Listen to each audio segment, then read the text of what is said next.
hubiera encantado estar en cámara, pero estoy un poco afectada de una faringitis muy agresiva, y con todo y eso, él muy lindo dijo, si quieres lo dejamos para después, pero yo no me iba a perder la oportunidad de hablar con él. Emilio Carrillo, gustazo tenerte en Informativo G24, no sabes la alegría en el corazón que tengo en este momento, hablar con una persona tan ilustre, tan lúcida, tan audaz. Perdóname, pero se me fueron todas las flores. Estoy muy contenta, bienvenido. Pues muchas gracias, Sandra. El placer es mío de compartir contigo, con todos tus amigos y amigas de G24, este periodismo independiente que tanto necesitamos en el mundo. Siempre se ha necesitado y ahora más que nunca, y espero de corazón que te recuperes muy pronto de esa faringitis tan agresiva. Muchísimas gracias a ti, Emilio. Contigo se puede hablar de todo, de este mundo que nos está poniendo desafíos tan increíbles, donde muchas veces las noticias a este año, y especialmente desde 2020, parecía que la realidad superara la ficción. Pero yo te conocí incluso en un programa donde hablabas de la parucía de Jesús. Háblanos un poco de estos tiempos que estamos transitando y cómo desde tu análisis ¿crees que de alguna manera esto se conectaba con ese mensaje que daba Jesús? Claro que sí, Sandra, porque además lo uno va ligado a lo otro. Es decir, cuando hablamos de la parusía, estamos hablando del fin de un ciclo que Cristo Jesús denominó esta generación humana, el final del ciclo de esta generación humana, para que surja un nuevo ciclo. Y a partir de ahí, cuando hablamos de la parusía, es obligatorio estar muy atento a los signos de los tiempos, es decir, estar atentos a lo que ocurre, a lo que sucede, porque Cristo Jesús nos enseñó, no como profeta, sino como sabio, entre comillas, es decir, lo que Cristo Jesús comparte con nosotros no son adivinanzas, no son profecías, es una sabiduría profunda de cómo evolucionan los ciclos, de cómo evoluciona la consciencia. Es como si yo dijera ahora en mi tierra, ¿no?, que estamos en verano y dentro de 3 meses o 4 meses va a hacer más fresquito que el que tenemos actualmente, o si cuando ha amanecido el día me atreve a decir que dentro de 12 horas va a ser de noche. Eso no son profecías, no son adivinanzas, es un conocimiento de cómo evolucionan los ciclos. Y Jesús de Nazaret, desde su conocimiento y su sabiduría de cómo evolucionan los ciclos y cómo evoluciona la consciencia, pues nos dice, ojo, este ciclo humano de forma natural concluirá y empezará un nuevo ciclo humano que él además lo dibuja, vamos a decirlo en términos modernos, como de una mayor frecuencia vibracional.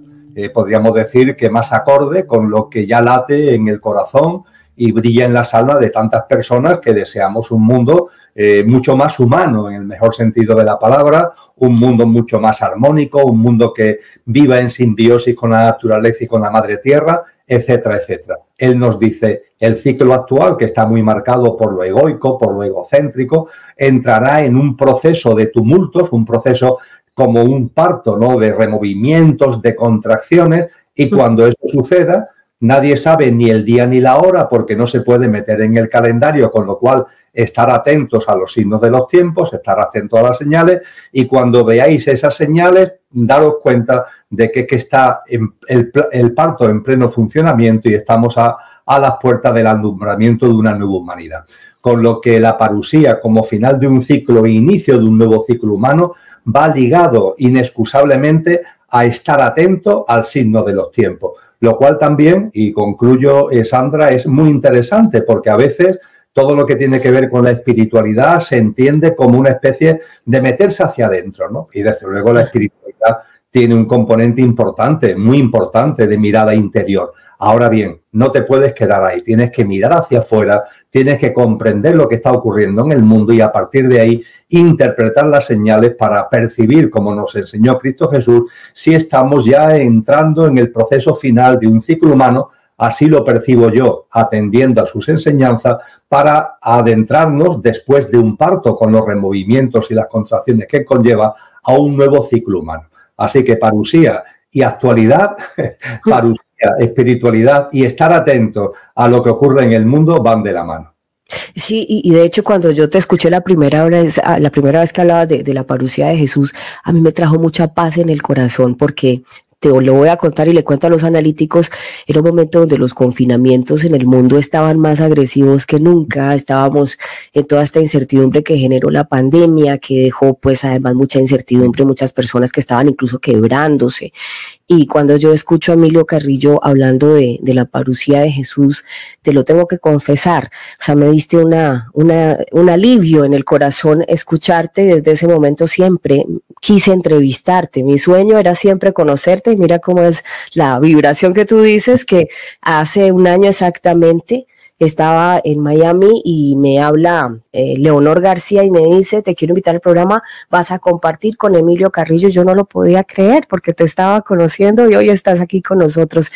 Y cuando hablas de esa parucía, pues yo creo que lo que más se contrasta o lo que más nos acerca a entender de facto esa parucía de Jesús es, creo que ese fragmento, Mateo capítulo 24. ¿Y tú crees que esa es la parte de pronto donde más claramente se podría explicar la parucía de Jesús, o crees que hay otros complementos dentro de las Sagradas Escrituras?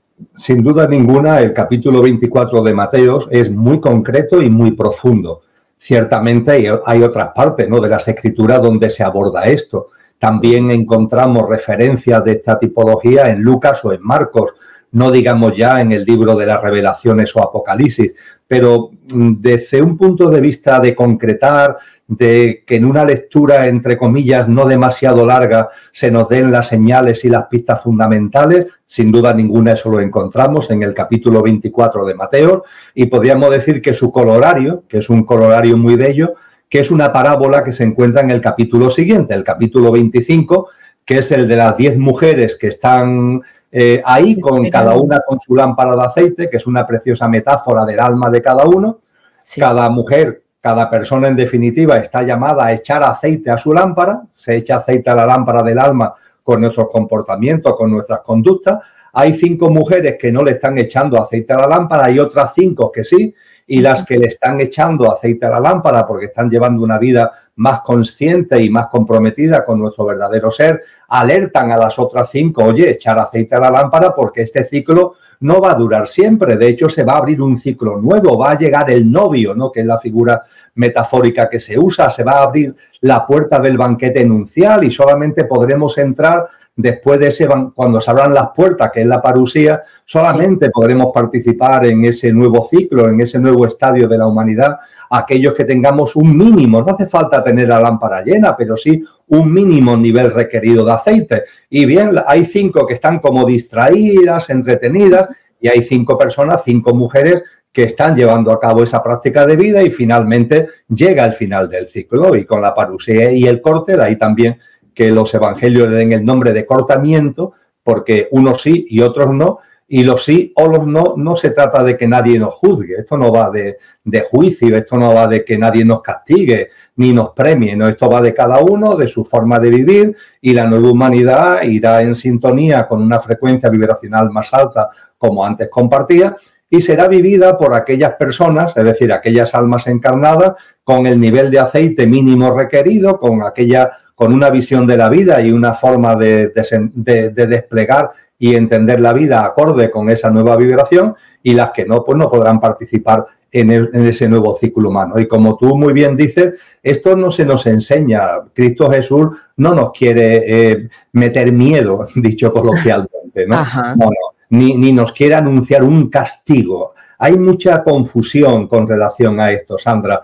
La parusía, el corte, el final de este ciclo humano para que se inicie el ciclo de una nueva humanidad, por favor, esto no es un castigo, es una bendición. Es decir, yo creo que somos conscientes en nuestro interior del anhelo que tenemos, ¿no?, por una humanidad que de verdad sea humana, que de verdad pueda poner en valor todo lo que sabemos que son los atributos y las cualidades de ser humano, nuestra generosidad, nuestro altruismo, nuestra conciencia, nuestra capacidad de tender la mano, la compasión, el amor. Eso es lo que a muchas personas actualmente hay algo muy fuerte en nuestro interior que nos está reclamando. Pues bien, la parusía y el corte, el inicio de un nuevo ciclo, es precisamente esto, con lo cual vamos a olvidarnos de estas confusas ideas de castigo y cosas parecidas, y vamos a vivirlo con alegría y, como tú dices muy bien, con confianza.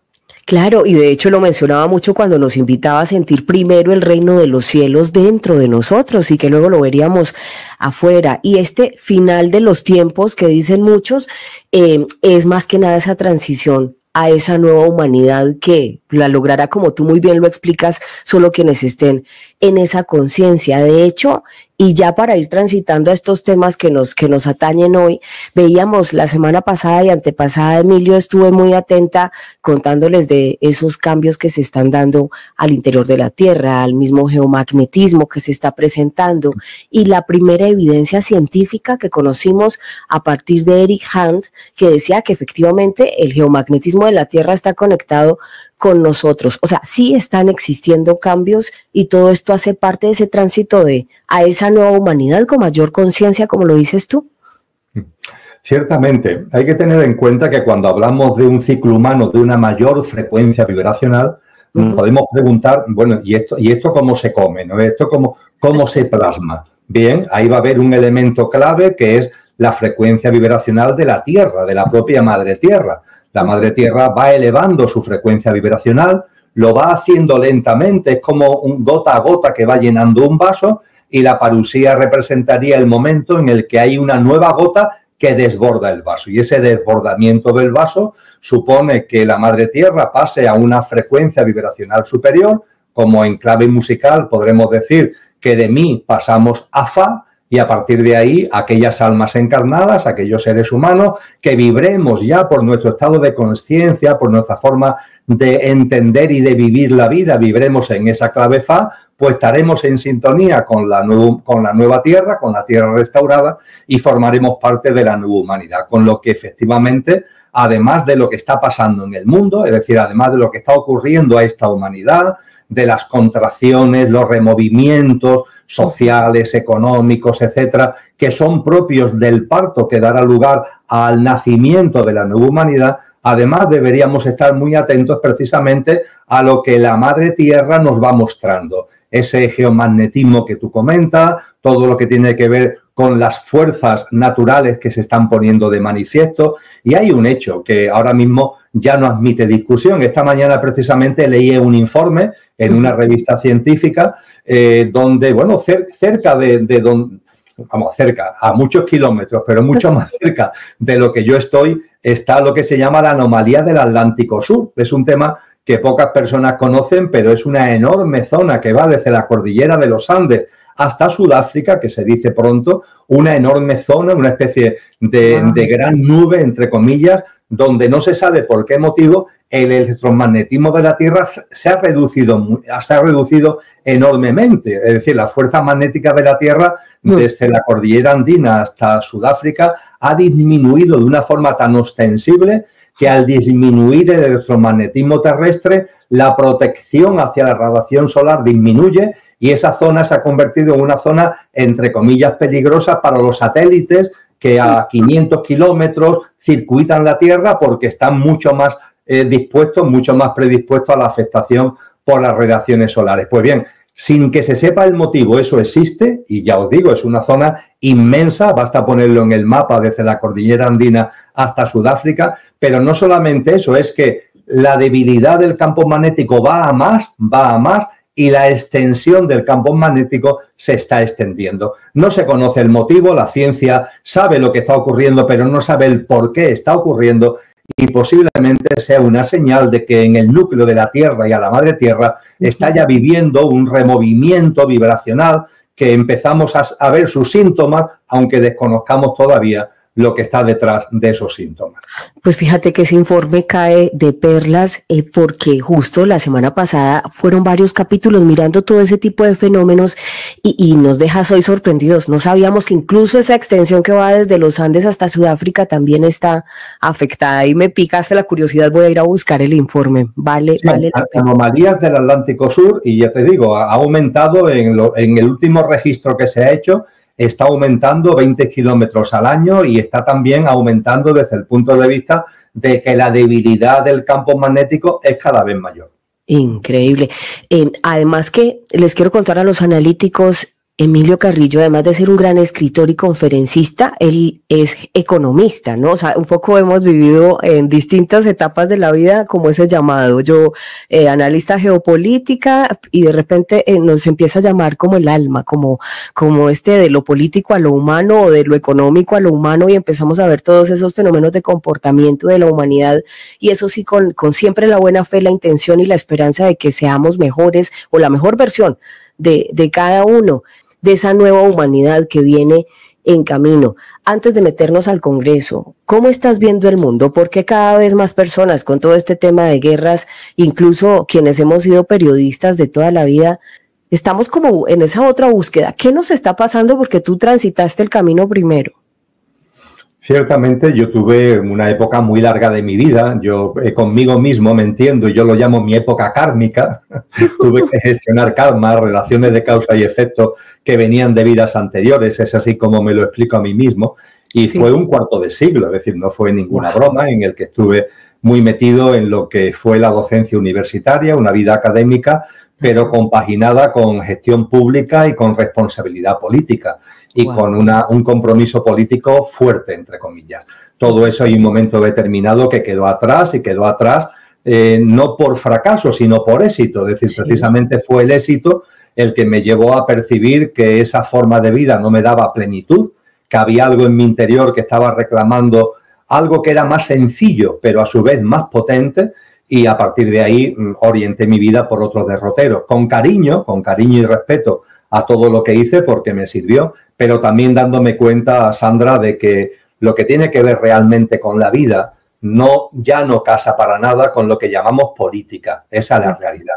La política no tiene nada que ver con el mundo. La política es una especie de juego de artificios, de distracción y de entretenimiento. Los grandes poderes en el mundo no tienen que ver con procesos electorales ni nada que se le parezcan. Son los grandes poderes que a través de grandes corporaciones, grandes fondos de inversión, no tienen nacionalidad ninguna, aunque puedan estar su sede social en un país o en otro, y desde ese dominio del contexto económico dominan el entramado político institucional y son en definitiva los que van tomando las decisiones y los que van orientando a donde ellos quieren llevar este mundo, que en definitiva no va a suponer nada en comparación con lo que antes decíamos. Es decir, que hagan lo que hagan, este ciclo terminará cuando corresponda, hagan lo que hagan, y mientras que eso llega, pues ellos están en una dinámica cada vez más egoica, cada vez más egocéntrica, y yo diría que están en un intento como desesperado de que el menor número de almas encarnadas participemos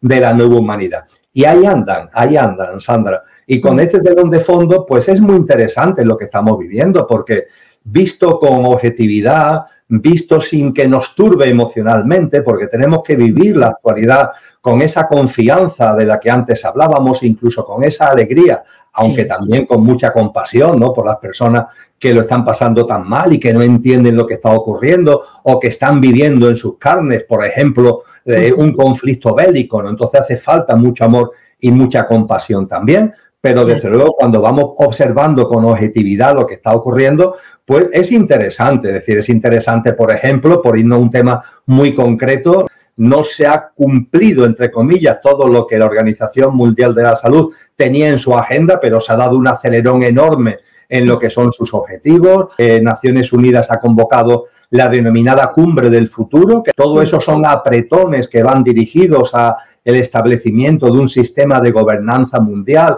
que sea como el cimiento del nuevo orden mundial que los poderosos de este mundo quieren establecer. Y cuando todo esto lo vas viendo y vas viendo no solamente las medidas que se van adoptando, sino la niebla que se va creando, porque muchas veces se generan guerras y rumores de guerras para distraernos, ¿no?, de lo que realmente por debajo está ocurriendo, ¿no? Entonces, cuando todo esto lo vas percibiendo, es muy importante no perder la paz, no perder la calma, no perder la confianza, pero a su vez es enormemente interesante porque te permite ir percibiendo estos signos de los tiempos de los que venimos hablando.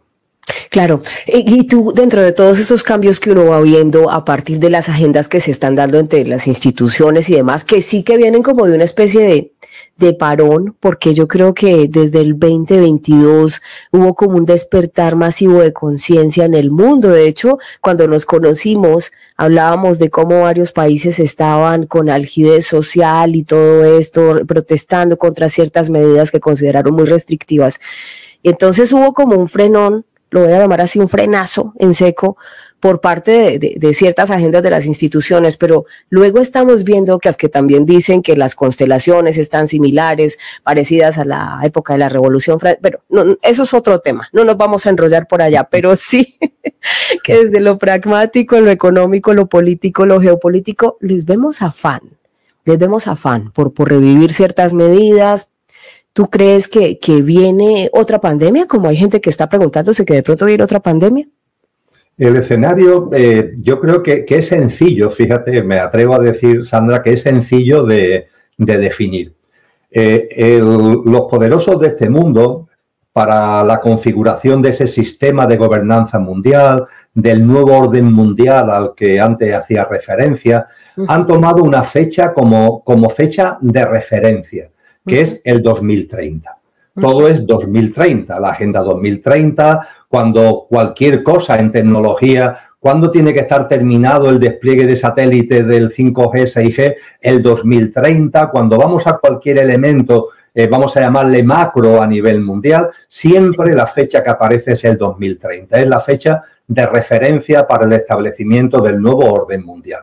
A partir de ahí llevamos un camino recorrido, obviamente, la Agenda 2030 fue aprobada por Naciones Unidas en septiembre del 2015. Llevamos ya, por tanto, un camino recorrido importante al respecto. Y yo diría que el año en el que estamos es un año en el que, por tomar un símil gráfico que todos podamos entender, cuando se va a construir un edificio, se necesita mucha fuerza, mucha energía y mucho tiempo para lo que es el removimiento de tierra y colocar los cimientos. Eso requiere mucho tiempo y mucha energía. Una vez que ya se han colocado los cimientos, bueno, ahora empieza a construirse el edificio y parece que eso es la parte más importante de la obra, ¿no? Pero la parte más importante de la obra es los cimientos. A partir de ahí ya las distintas plantas se van colocando gracias a la cimentación que se ha realizado. Yo diría que el año 2024, insisto, utilizando un símil que podamos entender, es el año en el que se concluye la cimentación.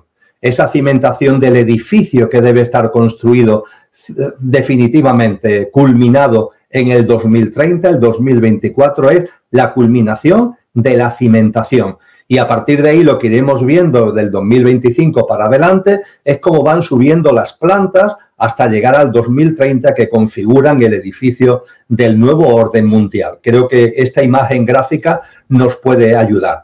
Desde ese punto de vista, este año, que es el año de la cimentación, estamos viendo que es el año de la cimentación, vamos a llamarle geoinstitucional, geopolítica, geoestratégica. Lo ocurrido en la Asamblea Mundial de la Salud, la cumbre del futuro de Naciones Unidas en septiembre a la que antes hacía referencia, son buenos exponentes al respecto. Pero también es el año de cimentación en el que por parte de China, por ejemplo, por parte de la Reserva Federal Norteamericana o por parte del Banco Central Europeo, es el año en el que debe estar concluido toda la elaboración de las monedas digitales.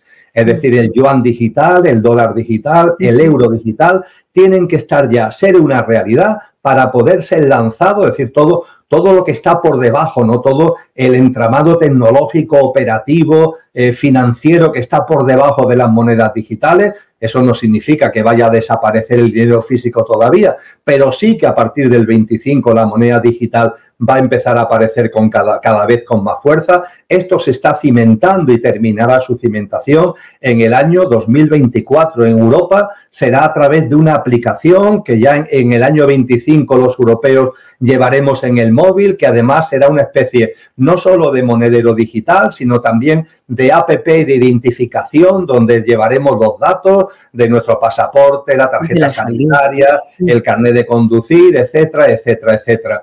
Cuando hablamos de inteligencia artificial, el año 2024 es el año donde se culmina la cimentación.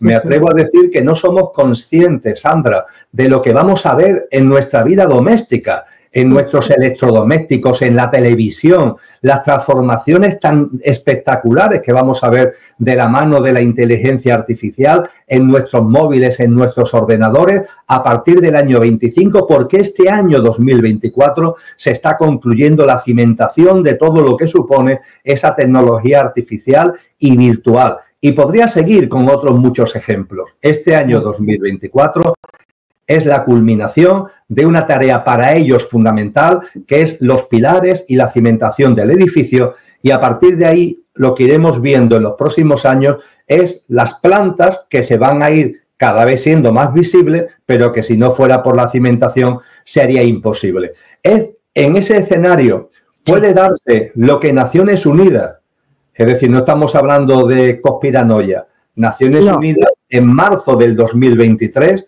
publicó un informe donde habla de todo esto y se atrevió incluso a analizar la posibilidad de lo que Naciones Unidas llama shock globales. Shock globales son grandes removimientos, como lo ocurrido con la crisis sanitaria del año 2020, y a partir de ahí se plasma con claridad la posibilidad y la probabilidad de que shock globales aparezcan entre el 25 y el 2030. Uno de esos posibles shocks globales es precisamente una nueva crisis sanitaria, una nueva pandemia. ¿Eso es seguro que se produzca? No, no es seguro. ¿Es probable? Sí, es probable. ¿De qué va a depender? Va a depender de cómo vaya la marcha de la construcción del edificio. Por ejemplo, en la Asamblea Mundial de la Salud se ha puesto de manifiesto que hay muchas voces favorables a que la Organización Mundial de la Salud coja todas las competencias soberanas en materia de salud, que ante una nueva crisis sanitaria no haya gobiernos en el mundo donde se toman decisiones, sino que sea un único centro de mando el que toma decisiones sobre el qué hacer, sobre el qué inocularse, etcétera, etcétera. Pero también ha habido una parte, pero pequeña, pero ha habido una parte que se ha resistido. Bueno, pues si esa resistencia se mantiene, qué mejor que una nueva pandemia para que esa resistencia salten por el aire. Lo que quiero decir, y termino, Sandra, es que el uso del shock global, y en particular de una pandemia, va a depender del ritmo de subida del edificio. Si el ritmo de subida del edificio va acorde con la planificación prevista, no será necesario este tipo de ajustes traumáticos, pero si se ve que por cualquier motivo hay resistencia o hay dificultad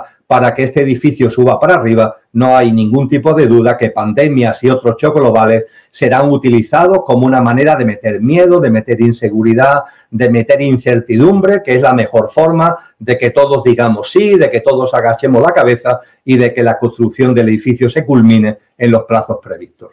Y que el análisis conceptual, porque en realidad fue un análisis conceptual que nos acaba de describir Emilio Carrillo, pues es muy acertado a partir del proceso paso a paso. O sea, no es paranoia, no es nada de eso. En realidad es que fue un análisis muy acertado de cómo se evalúan muchas veces los procesos, cómo van viendo si avanza, si no avanza, qué se necesita reajustar para darle celeridad. Y pues, como tú lo mencionabas, la semana pasada se dio esta reunión de la Cumbre Mundial de la Salud, y pues esto es lo que nos trae esta pregunta al día de hoy. Pero además mencionabas, 2030 definitivamente es un año crucial, donde ellos también van a evaluar, que además tiene una historia muy particular la Agenda 2030, porque fíjate que existía primero los objetivos de milenio que se tenían que lograr al año 2005. No se lograron, se extendió nuevamente a 2010, no recuerdo el nombre, cómo lo llamaban, pero dijeron, no fuimos capaces, por decirlo así, como humanidad no lo logramos, entonces nos vamos a ir al 2015. Y en el 2015 se dan cuenta que efectivamente no podían seguir expandiendo una agenda 5 años o cada 5 años porque volvía a quedar lo mismo, los objetivos de milenio cada 5 años. Y ahí fue cuando nace la 2030, que entre otras cosas, Emilio, a nivel de Europa, donde se pretendía para 2030 tener todas las energías limpias instaladas, ya ha habido varios, lo voy a decir así, se ha tenido que recular, como se dice en diplomacia, se han tenido que tirar para atrás porque no hay suficiente capacidad de soporte o demanda por parte de energías limpias para todo un continente, especialmente con estos casos de guerra y demás. Pero vuelvo, 2030, un año crucial donde se va a evaluar cómo van todas esas metas dentro de la agenda, y decías 2024, año crucial de los cimientos. China reveló un informe donde decía que para 2025 querían tener ya toda la IA dispuesta, precisamente dentro de esa meta del control, por lo menos ellos dicen dentro de nuestro país, pero sabemos que esto es una puja de potencias. ¿Cómo ves esa puja de potencias frente a la inteligencia artificial? Cuando se hace el análisis que tú magníficamente has resumido, hay que tener en cuenta que se mezclan en distintos componentes. Sí. Por un lado, yo he estado plenamente en el mundo empresarial, he estado en el sistema financiero, he presidido una gran empresa, conozco, en mi formación de economía la he completado con formación en alta dirección de empresas, conozco muy bien cómo son las estrategias que se utilizan en el campo empresarial, que son las que se están usando como herramientas también en todo lo que estamos hablando.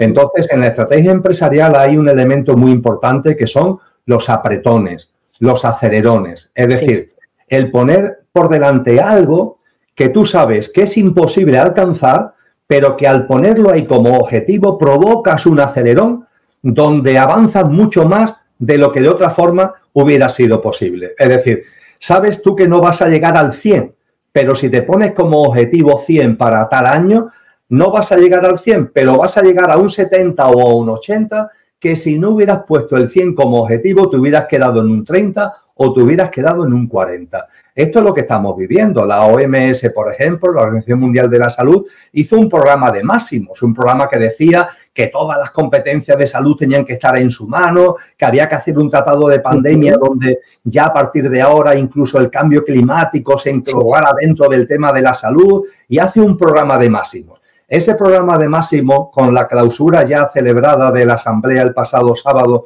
1 de junio, ¿se ha logrado? No se ha llegado al 100. Oye, no se ha llegado al 100, pero se ha llegado a un 70 o un 80, cosa que hace un año o 2 años era absolutamente impensable. Y, por ejemplo, una de las cosas que se ha conseguido a partir de muchas, además de modificaciones muy significativas en el Reglamento Sanitario Internacional y de medidas muy concretas en el ámbito de la vacunación, de los trasplantes, etcétera, etcétera. Además de todo eso, pues se ha conseguido que ya todo lo que es la emergencia climática sea considerada política de salud. Es decir, eso ya se ha aprobado por unanimidad de los 194 países la pasada semana. Eso significa que ante un fenómeno climático se le pueden aplicar los protocolos de una pandemia, crisis sanitaria. Esto era impensable hace no mucho tiempo, con lo que este es un elemento a tener en cuenta, Sandra. El que se proponen programas de máximos, pero el que no se llegue al máximo no es un fracaso, todo lo contrario,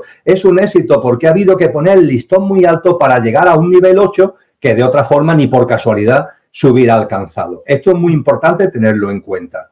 También es muy importante tener en cuenta como otro de los elementos que están por debajo de la punta del iceberg. Nosotros vemos la punta del iceberg, pero por debajo están todos los movimientos que se están produciendo en la geoestrategia política internacional. Hay que tener en cuenta que dentro de la denominada élite hay divisiones. Sí. Hay divisiones, por una parte, porque hay una élite concreta que está ligada a las grandes corporaciones empresariales y financieras. Hay otra élite que está más ligada al entramado político institucional. Y aunque desde luego el peso lo lleva la corporación, es decir, lo lleva el poder económico de las grandes corporaciones económicas y financieras y empresariales, pero claro, el poder político, el poder de los estados, el poder de los gobiernos, todavía tiene mucho peso. Y ahí hay un conflicto de intereses que se ha puesto de manifiesto quizás en estos momentos. Es decir, en la Asamblea de la Organización Mundial de la Salud, yo creo que ha sido muy evidente como el entramado político institucional de China le ha puesto como barrerillas, no se ha llegado al nivel 100, porque China le ha puesto como barreras al poder de las grandes corporaciones farmacéuticas. Es decir, el poder político del Partido Comunista Chino le ha dicho, bueno, a mí me tenéis que dejar mi margen de maniobra y no voy a consentir ahora que las grandes corporaciones cojáis todos el poder del mundo. Entonces, este tipo de conflictos entre el poder de las corporaciones financieras y empresariales. Y el poder que todavía está en manos de gobiernos y de Estado es un tema a tener muy en cuenta. Y es un tema a tener muy en cuenta después de que dentro del poder, tanto de las corporaciones como del poder del entramado político institucional, también tienen sus divisiones. Es decir, por ejemplo, en lo que la punta del iceberg nos muestra más, Sandra, hay una división dentro del mundo político entre los que podríamos llamar los fríos y los calientes. En lenguaje de Rudolf Steiner, que es de 1919 cuando lo escribió, él le dice los luciferinos y los arimánicos. En el lenguaje de hace 2000 años que utiliza el cristianismo, se nos llama de la división de Satanás. ¿Qué es esto de luciféricos, arimánicos, la división de Satanás? Pues muy sencillo, que llega un momento determinado donde hay tantas almas encarnadas, somos 8.000 millones de personas en estos momentos en el planeta, 8.000 millones de almas encarnadas a la vez, que el dominio sobre tantas personas, la forma de dirigir a tanta gente, tiene que producirse un cambio. El cambio de lo caliente a lo frío. Hemos vivido durante siglos, posiblemente de milenios, en un mundo de confusión a través de la violencia, a través de lo emocional, a través de lo pasional. Lo caliente ha sido la manera de alguna forma, atraparnos emocional y mentalmente, que olvidemos lo que realmente somos y el sentido de trascendencia verdadero. Pero ha llegado un momento que somos tantos que lo que estamos viviendo es un paso de lo caliente a lo frío, de lo luciferino a lo arimánico. Esa es la división de lo satánico, de lo que nos habla el cristianismo. Y lo frío, lo arimánico, ¿qué significa? Pues significa un dominio donde a las personas se nos abduce por la pantalla, se nos mete en el mundo virtual y en el mundo artificial, se nos quiere frío, se nos quiere alejados entre nosotros, con recelos mutuos, alejados de la naturaleza, cada uno metido en su mundo. Y si el mundo de tu realidad cotidiana no te gusta, no te preocupes, porque la realidad virtual y artificial te proporciona un mundo ideal donde tú con tu avatar puedes plasmar lo que la vida real no te está dando, y de esta forma cada uno nos vamos metiendo en nuestro cubículo, cada uno nos vamos metiendo en nuestro mundo. Las relaciones personales van de capa caída, incluso desde el punto de vista de las relaciones sexuales. Ahora que teóricamente vivimos, teóricamente no, realmente no, vivimos ya sin los tabús sexuales que se vivió la humanidad durante tanto tiempo. Sin embargo, hay un menor número de relaciones sexuales que es histórico, todos los estudios lo están poniendo de manifiesto, porque nos vamos como aislando, ¿no? Ajá. Ese gran filósofo que es Byung-Chul Han nos habla del final del amor, es decir, como nos estamos reduciendo cada uno, somos como narcisistas egoicos que nos vamos encerrando eso en nuestro propio mundo. Eso es lo frío, y eso es lo arimánico, Sandra. Y hay una parte de la élite que está ya cogiendo el testigo de lo frío. Pero claro, hay otra parte de la élite a nivel internacional que todavía mantiene o quiere mantener, porque es la forma de mantener sus privilegios, todo se ha dicho, quiere mantenerlo caliente. Y eso también lo estamos viendo. Y termino. A nivel global, sin ningún tipo de duda,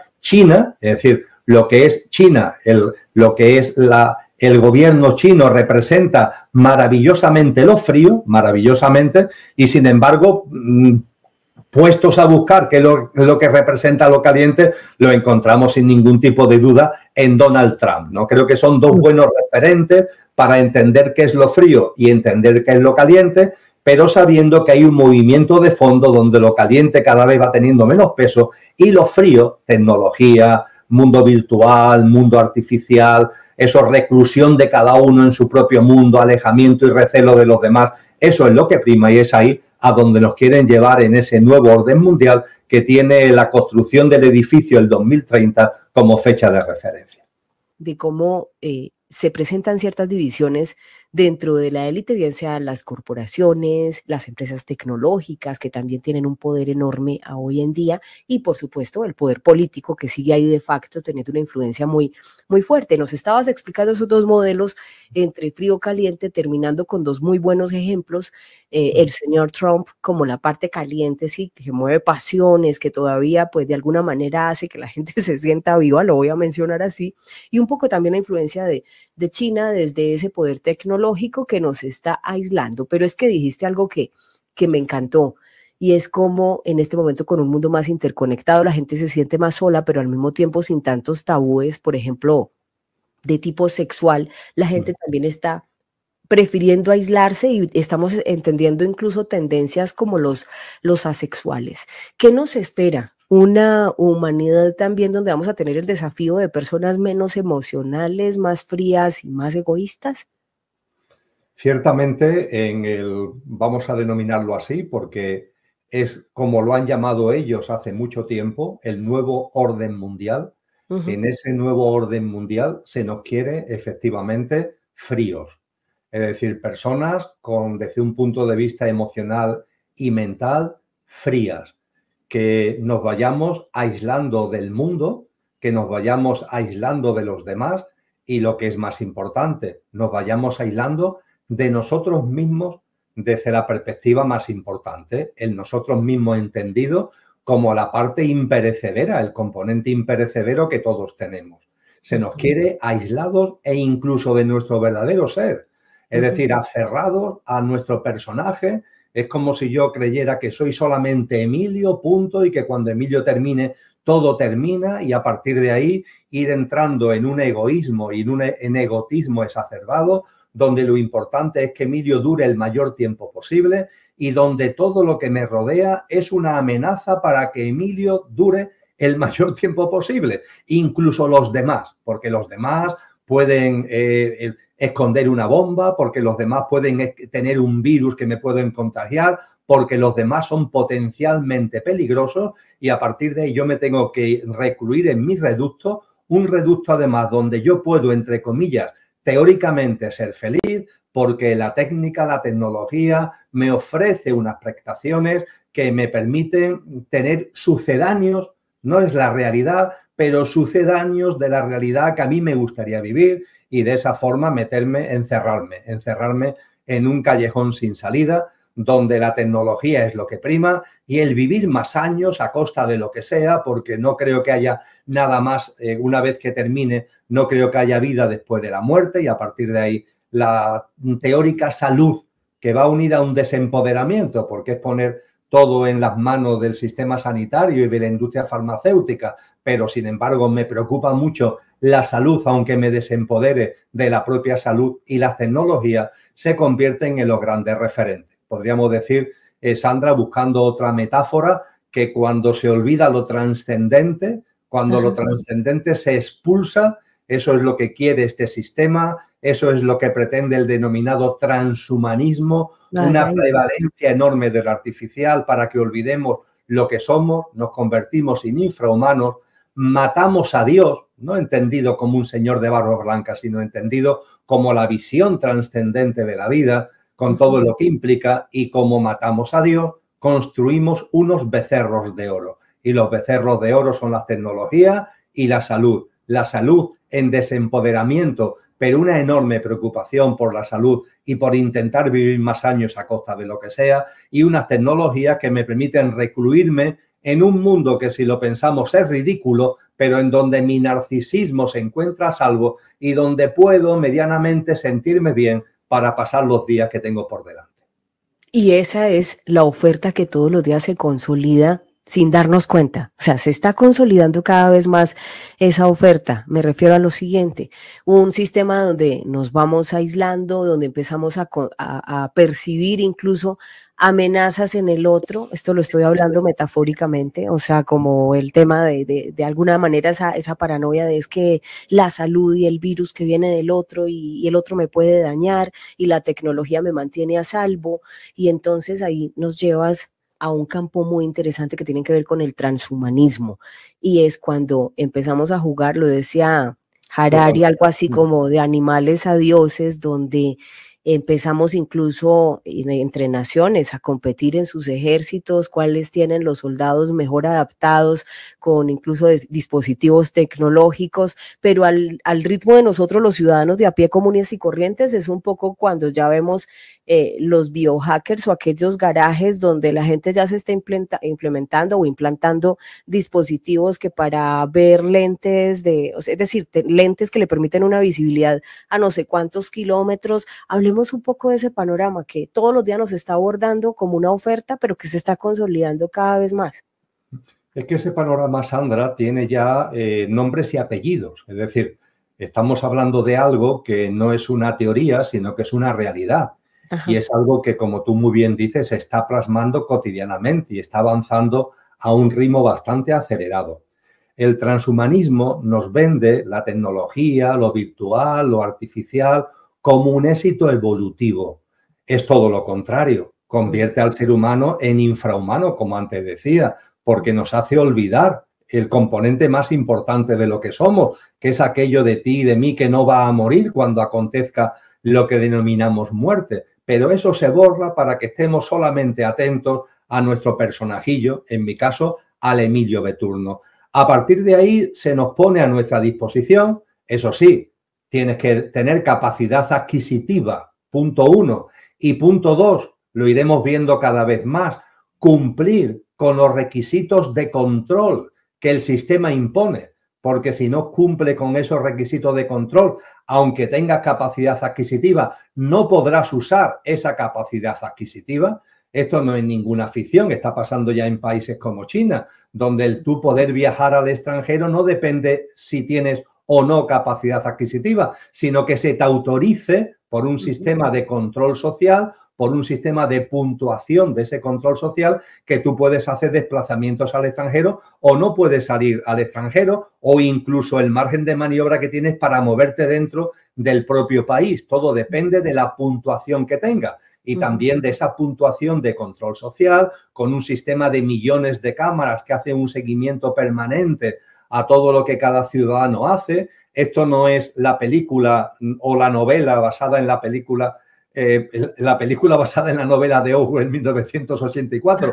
Esto es una realidad en la China actual. Entonces, a partir de ahí, tú no es que puedas hacer o no cosas dependiendo de tu capacidad adquisitiva, es que incluso con capacidad adquisitiva, como no cumplas los requisitos de lo que son normas, medidas y ser un ciudadano adecuado, pues no puedes utilizarlas, se te quedan los fondos como parados, entre comillas, sin poderlos usar. Pues bien, lo que se nos oferta es una serie de cosas a las que podrán acceder aquellas personas, punto 1, que tengan capacidad adquisitiva, punto 2, que cumplan los requisitos de control que impone el sistema, y a partir de ahí ir segmentando a la especie humana en distintas subespecies. Yo sé que esto suena muy raro, Sandra, pero lo voy a intentar explicar de una forma breve y creo que iremos percibiendo la enorme realidad y de que, aunque parezca raro, se está ya materializando como tú antes apuntabas. Yo soy, entre comillas, una persona que en ese mundo transhumano soy obsoleta. Soy un homus obsoletus. ¿En qué sentido? De que ni tengo sensores, ni tengo implantes, ni tengo ninguna cosa rara metida en mi cuerpo, ni me la voy a poner. Yo soy un homus obsoletus que, aunque me ofrezcan sensores, implantes, la sustitución del teléfono móvil, como está anunciado antes del 2030, mediante sensores en la cabeza, mediante diademas que van a hacer que estemos conectados a las redes, unas auténticas maravillas que nos venderán de la mano de las tecnologías y de la inteligencia artificial, yo no voy a participar, no estoy interesado en ese mundo. Seré un homus obsoletus por voluntad propia. Habrá también homus obsoletus porque no tienen capacidad adquisitiva para esos implantes, para esos sensores, etcétera, o teniéndola por control social no se les va a permitir acceder a ello. Englobaremos voluntaria o forzosamente un número X de personas, el homus obsoletus. Además del homus obsoletus, habrá una especie de homus híbrido, la persona híbrida. La persona híbrida será aquella que sí se mete ya implantes, aquella persona que a la hora de sensores, a la hora de determinados artilugios que sean, por ejemplo, necesarios para poder comprar o vender, es decir, para la utilización del dinero digital, porque esto de llevar una aplicación en el móvil para poder realizar pagos es un engorro, es mucho más simple llevar una especie de tatuaje que no se ve en la frente o llevar una especie de chip subcutáneo en una de las manos. Es mucho más simple para pasar por la cámara, para pasar por el control y realizar los pagos de una forma cómoda y sencilla. Y a partir de ahí también se nos venderán, repito, implantes para podernos conectar a la red, para poder utilizar incluso determinadas tecnologías que nos van a propiciar un control de nuestra salud, latidos cardíacos, la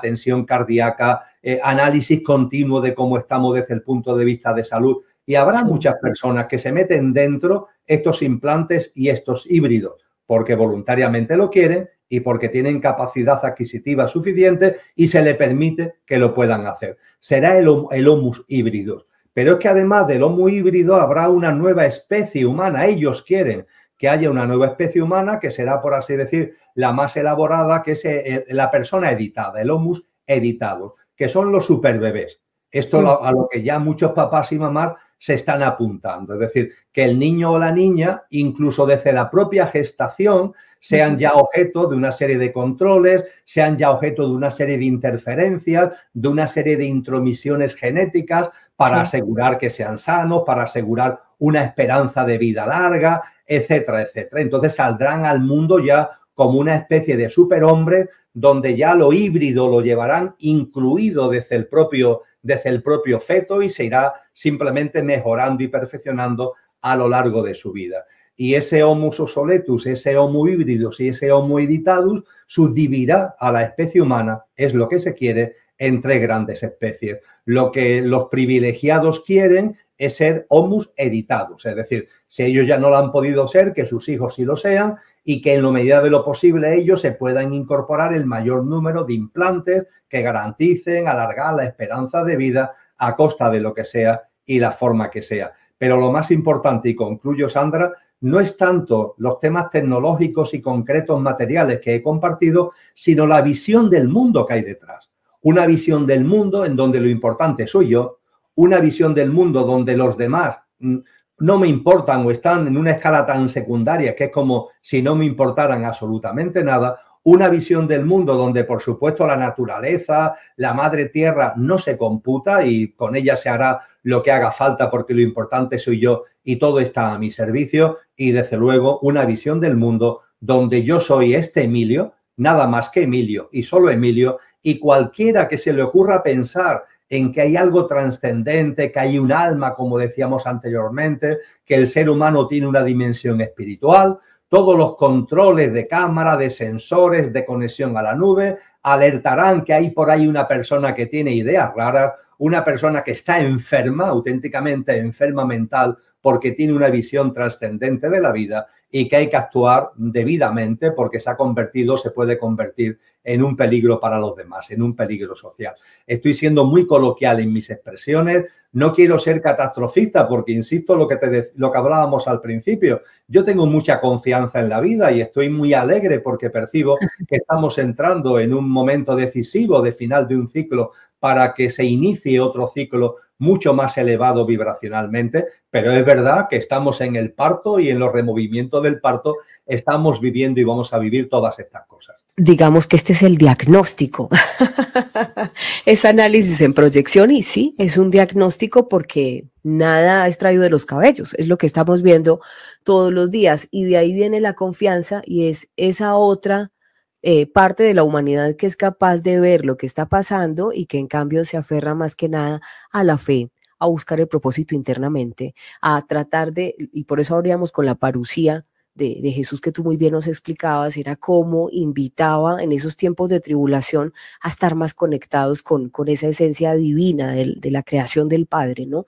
Emilio, pero en octubre viene un congreso muy interesante donde se van a tratar todos estos temas, estos desafíos del mundo y por supuesto de la humanidad, y vas a hacer un congreso en España. Hablemos un poco de todo esto que estás planeando para este mes que ya se va acercando, este año está corriendo rápido. Sí, el tiempo va muy rápido porque ya nos avisaron los griegos, también los mayas, de que el tiempo, hay un tiempo que ellos lo llamaban, los griegos lo llaman cronos, el tiempo lineal es siempre igual, pero está el tiempo espiritual. Los griegos lo llamaban kairos.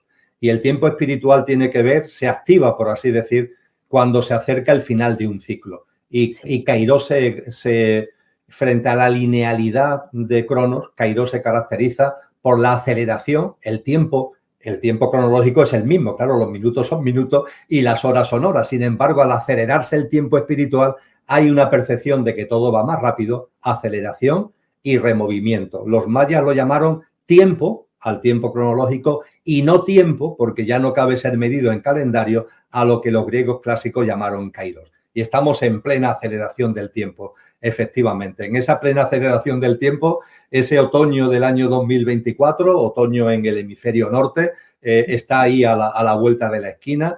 En octubre, como tú muy bien has señalado, Sandra, realizaremos todas las grabaciones donde tú estás invitada, eres una de las ponentes invitadas precisamente, todas las grabaciones del Congreso, pero el Congreso como tal será puesto a disposición del público en ponencia a ponencia, mesa redonda a mesa redonda, conforme a un calendario que ya en su momento, lógicamente, en la segunda quincena de junio, divulgaremos debidamente durante todo el mes de noviembre. Van a ser en concreto 17 ponencias y mesas redondas, 26 especialistas y expertos como tú en temáticas muy distintas, pero todo con el mismo telón de fondo. ¿Qué está pasando? ¿Hacia dónde vamos? Y todo desde luego desde una perspectiva consciente. Cultura y educación, clima y ecología, tecnología, salud, política y sociedad, economía, espiritualidad, serán ámbitos temáticos que abordaremos en ese congreso. El congreso será online, con lo cual podrá ser seguido en cualquier parte del mundo. Estamos ajustando los costes al máximo, entre otras cosas debido al altruismo de los ponentes, para que lo que es la inscripción al congreso sea una cantidad absolutamente simbólica, que cualquier persona en cualquier lugar del mundo no tenga problema para abonarlo. Y lo que queremos es poner a disposición de la gente, a disposición de tantas personas conscientes que hay en el mundo. Es un foro profundo, es un foro especializado temáticamente, pero donde hablemos fundamentalmente de conciencia y de ante tanta distopía, cómo responder desde la conciencia. Y yo diría que de una forma todavía más gráfica. Si ellos tienen su agenda, la Agenda 2030 de la que antes hablábamos, Sandra, ¿por qué no tenemos nosotros la nuestra? A mí me gusta llamarlo la Agenda 2033. ¿Por qué la 2033? Porque va después de la de ellas. Es decir, incluimos, ya sabemos lo que ellos quieren, pero nosotros sabemos también muy bien lo que queremos, computamos lo que ellos quieren, pero para trascenderlo, no para caer en el victimismo, no para caer en el desempoderamiento, sino para trascenderlo y poner en marcha una práctica de vida individual y colectiva que sea la simiente, que sea la semilla de esa nueva humanidad. Y bueno, todo esto estará organizado por un proyecto de investigación que es también de carácter altruista, que es el proyecto de investigación Conciencia y Sociedad Distópica, que se creó en el año 2018, que tengo el honor de dirigir, y desde ahí, contando con la valiosísima cooperación de personas como tú, creo que vamos a poner a disposición de todas las personas interesadas algo bello, algo profundo, algo riguroso en el análisis, pero también estimulante en cuanto a esa confianza y esa alegría con la que tenemos que vivir estos momentos. Y será un honor y muchas gracias por permitirnos hacer parte de ese proyecto de investigación tan interesante que además, cuando mencionas la Agenda 2033, porque es que parte de la conciencia y la conciencia es justamente no entrar ni siquiera en polémicas estériles, sino tener la capacidad de observación, de ver, mire, vamos para allá, esto podría ser bueno, podría ser malo, y luego la contrapropuesta es, ¿y por qué no mejor apostamos a una nueva humanidad más consolidada desde, como tú lo dices, desde la conciencia, desde llevarse bien con el entorno, con el medio ambiente, con las demás personas, especialmente cuando ahora está más amenazada que nunca esa interacción con los humanos, con las emociones, con la empatía, y lo que tenemos que buscar es tener una sociedad en mayor armonía, ser mejores seres humanos, porque este mundo necesita ahora más que nunca buenos seres humanos, y creo que hay parte, y lo que más me gusta es ese rigor de investigación con la que lo estás planteando, porque es una propuesta muy, muy seria. Enhorabuena, Emilio Carrillo, de verdad un honor, y muchas felicitaciones por esta iniciativa que tienes tú. Bueno, en este canal acostumbramos dejar a nuestros invitados 30 segundos para que den un mensaje final. Sé que tu tiempo hoy, que te lo agradezco enormemente, en Colombia es festivo, yo no sé, ¿en España es un día normal? Sí, sí, es un día laborable normal, sí. Ah, Sí, sí. bueno, pero bueno, igual para mí, de verdad, muchísimas gracias por haberme regalado este tiempo porque sé que tu agenda anda muy, muy copada por estos días. Te voy a dejar 30 segundos o si quieres el minuto entero te lo tomas todo el tiempo para ti, Emilio Carrillo. Un honor tenerte acá para que les hables a nuestros analíticos, por favor, ahora que estamos a punto de despedir el programa y muy agradecidos contigo. Ahí te quedas solo en pantalla para que les des tu mensaje. El agradecimiento es mío, querida Sandra, y esos segundos que me ofrece, que te agradezco, remarcaría fundamentalmente dos cuestiones. Por un lado, la conciencia no significa encerrarnos en nosotros mismos. La conciencia tiene como tres grandes patas, que es la mirada interior, la mirada exterior y el equilibrio entre lo interior y lo exterior. Y esto en los momentos que estamos viviendo es enormemente importante. Esto por un lado. Y por otro lado, los momentos que estamos viviendo son distópicos, removimientos, conflictos, tensiones que van a más. Un huracán de magnitud aceleradamente creciente. Pero ojo, forman parte de un proceso que a modo de parto va a dar lugar a algo muy hermoso, algo enormemente bello y algo que casa con lo que ya muchos seres humanos sentimos en nuestro corazón y brilla en nuestras almas. Y a partir de ahí, estos momentos debemos vivirlos con mucha confianza y con mucha alegría. La alegría de almas encarnadas, que hemos vivido muchas vidas, como decía Brian Weiss, muchas vidas, muchos maestros, y que ahora ya estamos en la antesala de que se plasme eso que llevamos tantas vidas esperando, que es una humanidad que realmente merezca esa denominación, una humanidad de buenas personas que vivan en sintonía y generosamente entre sí y en simbiosis y en colaboración con la naturaleza. Así que son momentos de alegría, una auténtica bendición que debemos vivir con confianza y con alegría. Muchísimas gracias. Emilio, a ti muchísimas gracias y gracias por recordarnos ese maravilloso libro, Muchas vidas, muchos maestros, recomendadísimo porque es un libro de los que te abre la esperanza, yo creo, especialmente para quienes dicen, no, después de esta vida ya no hay nada más allá y entonces qué triste la vida que me tocó. No, es un libro que te llama al empoderamiento desde la conciencia y sobre todo a mucha esperanza. Emilio Carrillo.